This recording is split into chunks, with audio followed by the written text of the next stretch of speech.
मैं BNC media के माध्यम से सभी दर्शकों को ये बताना चाहता हूँ, खासकर आज की टेक्नोलॉजी से युवा बहुत जुड़े हुए हैं, तो मैं समझ सकता हूँ कि इस चैनल पर भी युवा दर्शक बहुत होंगे और मेरा भी ये सौभाग्य है कि युवाओं को संदेश देने का ईश्वर ने हमें अवसर प्रदान किया है।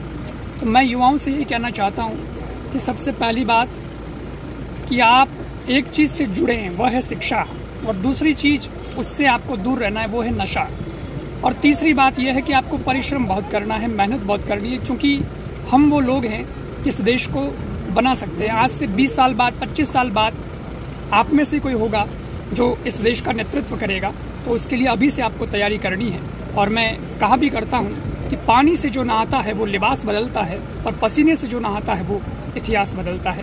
तो खूब दमतोड़ मेहनत करिएगा और शिक्षा प्राप्त करिएगा, इस देश के प्रति हमेशा अच्छी सोच रखिएगा, क्योंकि जब व्यक्ति जीवन में दिशाहीन हो जाता है तो उसकी लंबी उम्र भी बेकार होती है, लेकिन सही दिशा में अगर युवा चले तो वो छोटी सी उम्र में भी बहुत कुछ कर सकता है देश के लिए। मैं यही संदेश महाराज जी, नारी शिक्षा के लिए आपका क्या संदेश रहेगा? आज के समाज में नारी शिक्षा को महत्व नहीं के बराबर दिया जाता है कि महिलाओं को शिक्षा के प्रति इतनी प्रेरणा नहीं मिलती है। देश का इतिहास अगर देखा जाए तो हमारे प्राचीन भारत में तो महिलाओं को शिक्षित किया जाता था, और गार्गी, मैत्रेयी, अहिल्या, अनुसुईया बहुत पढ़ी लिखी नारियां थी और उन्होंने समाज का मार्गदर्शन भी किया। बीच का एक काल ऐसा आया, मुगल काल, जिसमें नारी असुरक्षित हो गई थी, लेकिन हमारे देश की जो सोच है, हमारी भारतीय संस्कृति की जो सोच है, वो यही है कि नारी को कभी भी हमने अबला नहीं समझा, हमने उसको कभी भी कमज़ोर नहीं समझा है या भोग्य नहीं समझा है। निश्चित रूप से नारी जब शिक्षित होती हैं, संस्कारित होती हैं, तो वो पुरुष से भी अधिक समाज की सेवा कर सकती है, और उसके पास वात्सल्य भी होता है, उसके पास बुद्धि तो है ही है लेकिन हृदय भी होता है। तो मैं आज की सभी युवतियों को भी ये निवेदन करना चाहूँगा कि वे शिक्षित हों, संस्कारित हों और देश के विकास में अपना योगदान दें। महाराज, एक ये निवेदन है कि अभी राजनीति में धर्म को लेकर काफ़ी चर्चाएं चल रही हैं, तो धर्म के नाम पर ऐसा क्यों हो रहा है, इसके बारे में क्या संदेश देना चाहेंगे महाराज जी?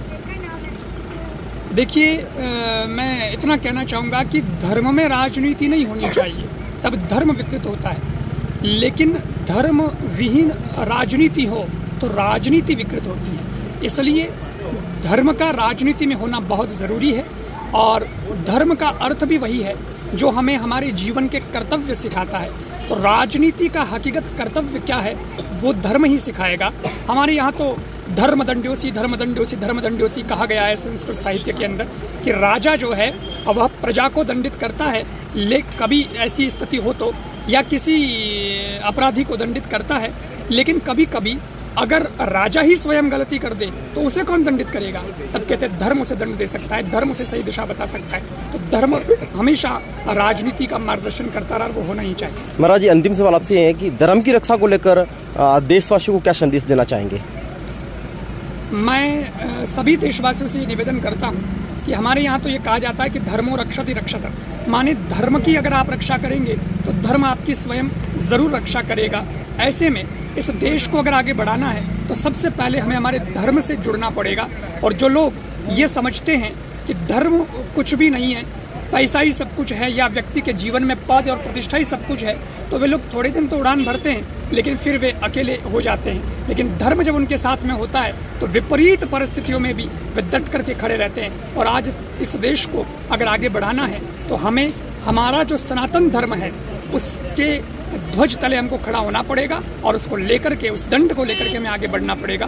तो निश्चित रूप से जैसे राम जी के साथ में लक्ष्मण जी रहे हैं, तो वे प्रतीक माने गए हैं धर्म के भी, तो ऐसे में राम जी की सुरक्षा रही है। तो मुझे लगता है कि हम सबको भी धर्म को साथ लेकर के चलना चाहिए, तभी हम भी सुरक्षित हैं। महाराज जी, आप श्रीमद् भागवत कथा का आयोजन कर रहे हो, तो अभी कहाँ आयोजन चल रहा है और आगे क्या प्रोग्राम होंगे इसको लेकर? आज ही इस क्षेत्र के चौकड़ी कला गांव में शिव महापुराण की कथा पूर्ण हुई है जी। और आज का एक कार्यक्रम बलुंदा के अंदर भी अभी विद्यालय का है, और उसके बाद डेरिया मेरिया जोधपुर के पास वहाँ कथा शुरू हो जाएगी। फिर ये कथा की गंगा तो निरंतर रूप से आगे बढ़ती रहेगी। सिरोही जिले के मंडवारिया गांव में कथा प्रारंभ होगी, फिर सांजू में कथा प्रारंभ हो जाएगी।